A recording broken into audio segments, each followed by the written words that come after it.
Hello students, how are you all? I hope you all are fine and safe at your home. So let's start our today's video that is based on natural vegetation and wildlife. In my last video, I told you that I will explain you a story based on the natural vegetation. So in my today video, I am going to discuss that story with you. That story is based on the exhibition on handicraft. There were some school children who were visiting an exhibition on handicraft. So the article they used in that exhibition were collected from different parts of the country. There was a girl named as Mona. He picked up a bag and she was very attracted towards a jute bag. So she said that this is a very nice bag. So the teacher over there, he explained that yes, it is a jute bag which is made from the jute. So after that, the teacher explained that, do you see those basket lamps, shades and chairs? Those are also made from cans and bamboos, as bamboo grow in plenty in India. There was another girl named as Jessie. She was very excited to see a silk scarf. As you all know that we get silk from silkworm. So the same thing that teacher explained to that girl, that this silk is obtained from the silkworm. So this is the story that is based on the exhibition on handicraft, and children, from this story you can able to understand that how plants and animals are helpful to us. As we know that plants provide us oxygen, apart from that they also provide us, there are many useful products which we can get from these plants and animals, which we use in our day-to-day life. In my last video, I already discussed with you the ecosystem and biosphere and the other zone of atmosphere. So, do you know what is ecosystem? The life supporting system is known as ecosystem, in which the animals and plants all are depend on each other, and we can say that they are interrelated also. In my last video, I discussed with you the natural vegetation. So today we are starting with the wildlife. Wildlife includes animals, birds, insects as well as the aquatic life form. What do you mean by aquatic life form? Aquatic life form means life which we found in the sea or in the water. Those are included in the aquatic life. So as you all know that animals provide us so many things, like they provide us milk, meat, and sheep is also provide us wools. This was about animal. Now insect like bees, honeybee provide us honey. And here the birds are playing very important role in our environment. Like the birds feed on insects and act as a decomposer as well. Do you know vulture? And do you know about the significance of vulture? Okay, let me tell you. Vulture, due to its ability to feed on dead livestock, is a scavenger and considered a vital cleanser of the environment. So this is a complete chain of ecosystem. Here I want to explain you again that here we are explaining wildlife including animal, birds, insect as well as aquatic life.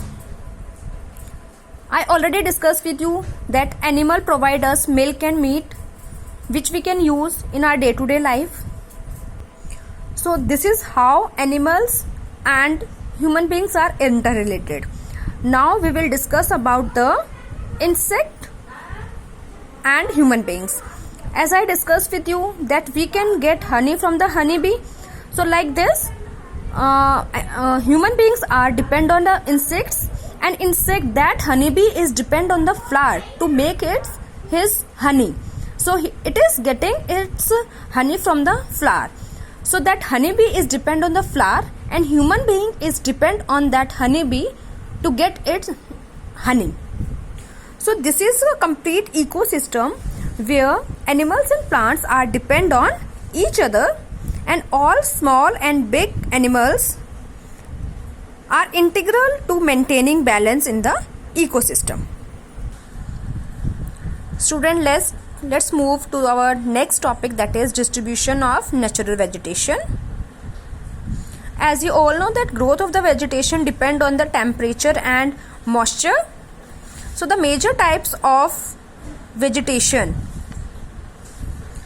of the world are classified as forest, grassland, scrub and tundra vegetation. So now we will discuss them one by one. So in short, we can say that we can broadly classify forest into two parts. One is evergreen forest, another one is deciduous forest. And we classify these forests depending on when they shed their leaves. By taking example, I would like to explain you evergreen forest. Evergreen, as the name suggests, evergreen means these forests do not shed their leaves simultaneously in any season of the year. They are evergreen forests, so they never shed their leaves. So now let's discuss the deciduous forest. Deciduous forests are opposite to the evergreen forest, that they shed their leaf in a particular season to conserve loss of moisture through transpiration. Okay, are you getting my point? Evergreen forest and deciduous forest both are opposite from each other. Evergreen forest, are those forests which do not shed their leaf, and deciduous forest are those forests which shed their leaves for a particular season. Now these forests are further classified as tropical and temperate based, and this is based on their location in different latitudes. So these are the various type of natural vegetation.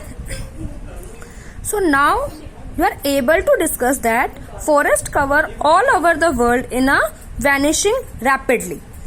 There is an urgent need to conserve these valuable resources. There is need to conserve our natural vegetation and wildlife. So our next topic is conservation of natural vegetation and wildlife.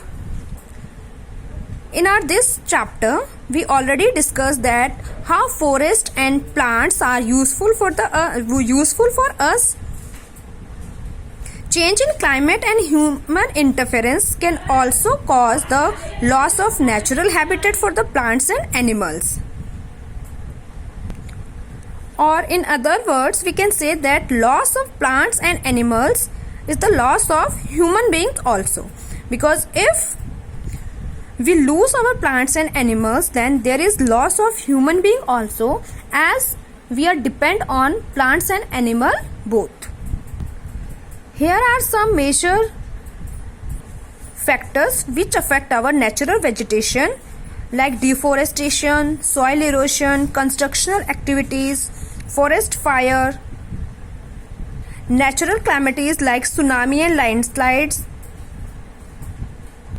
are some human factors and natural factors also which affect our natural vegetation and wildlife. To conserve our natural vegetation and wildlife, we are having national parks, wildlife sanctuaries, biosphere reserves. These are made to protect our natural vegetation and wildlife. Because if we will not conserve them, then our ecosystem will not be balanced, and there will be imbalance in our ecosystem, which is not good for our environment and also for the human beings. But the human activities in several parts of the world have also disturbed the natural habitats of many species, as they kill many of the birds and animals for their trading purpose to earn huge money from that, which result in the extinction of these birds and animals. Our government also launched awareness program for the societies and school children named as Van Mahotsav, according to which school children should be encouraged for bird watching and visiting nature camps so that they can appreciate the habitat of varied species. Species are of many types, we have species of our birds as well as for our plants. Many countries have passed laws declaring that the trader as well as killing of birds and animals are illegal. In India, killing of lion, tiger, deers, great Indian bustards and peacock have been banned. Like in India, the government established or started one Mahotsav to encourage society for the conservation of wildlife and animals. There is an international convention CITES also has been established that lists several species of animals and birds in which trade is prohibited. Conservation of plants and animals is a duty of every citizen, whether he is an adult or whether he or she is a child. We should conserve our plants and animals for our balanced ecosystem. I hope you all understood this chapter very well. Thank you so much.